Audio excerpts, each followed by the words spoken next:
quadratic equation.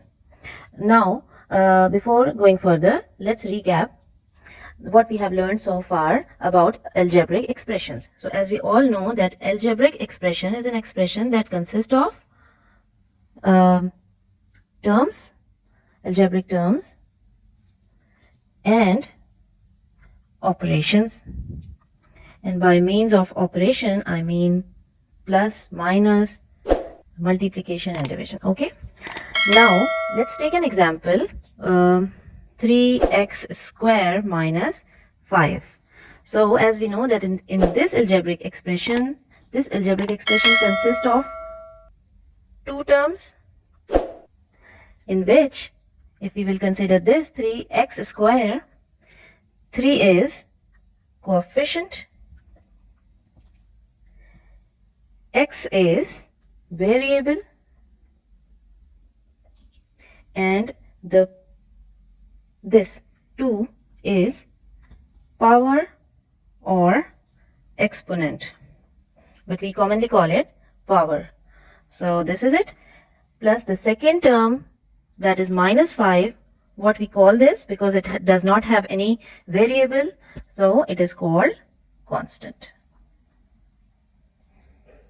Now, one more thing I would like to add is that we studied in our last chapter of these books is the quadratic equation or quadratic expression, plus we did study linear expression. Alright, so the general form of quadratic equation, as we all know, is ax square plus bx plus c, and the general form of linear expression is ax plus b.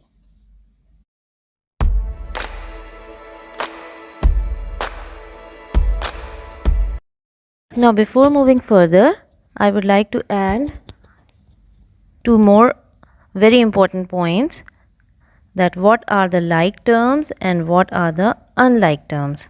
So the like terms are the terms that have the same variable. For example, 4y square plus 2y square.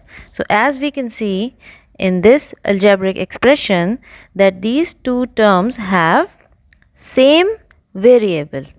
Now, what are unlike terms? Unlike terms are the terms that does not have same variable. So, for example, 3y square plus 2y. So, as we can see that the variable attached with the coefficient are not the same. Now, what we going to do with when we have like terms, and what are we going to do when we have unlike terms in our algebraic expression?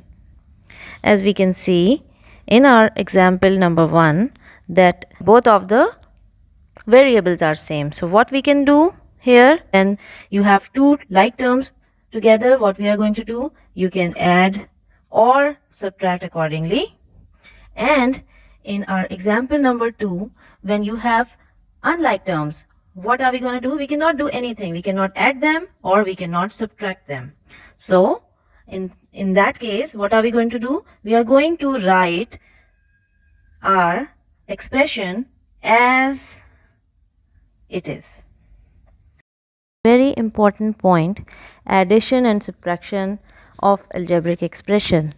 So people always get confused where to put the sign, and what are the function we are going to apply. And this is the main confusion. If you will keep these simple rules that I'm going to tell you in your mind, then you will never ever get confused and algebra will become easy.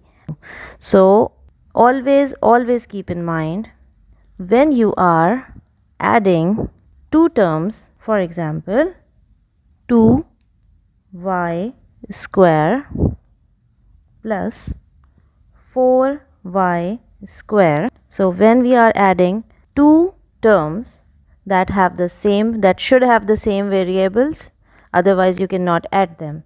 And both of the terms have positive sign. So when we are adding two terms with the positive sign, the sign of answer will be positive and the operation will be positive as well. 2y square plus 4y square. So if both of these terms have the positive sign, what we are going to do? The answer will be positive. The sign of the final answer will be positive, and the operation that what we are going to do with these two terms is we will add these two terms. So 2 plus 4 is 6y square. Similarly, if we have two terms, one has negative sign and another one has also negative sign, so the answer of the final answer's sign will be negative, but the operation will be positive.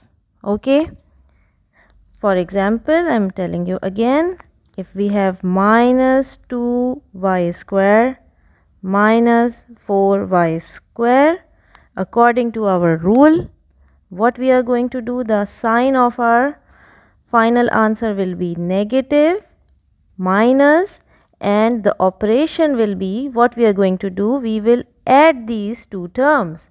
So operation will be positive. So 2y square plus 4y square will be 6y square, and our final answer will be minus 6y square.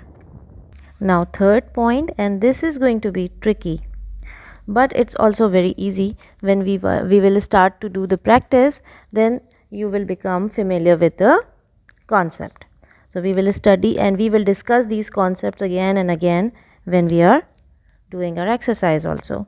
So suppose if one term has positive sign and another term has negative sign, so in that case what we are going to do? So the operation will be subtraction. Okay, and the sign will be the sign of the bigger term. I can explain this with the help of the example, that if my one term has sign 2y square and another term has sign negative or minus 4y square, what we are going to do is we will, as I have told you, we will subtract. So 4y minus 2y will be 2y square, and I have told you that the sign of the final answer will be the sign of the bigger term. So which one is the bigger term, 2y square or 4y square? Of course 4y square is the bigger term, so the sign will be minus. So answer will be minus 2y square.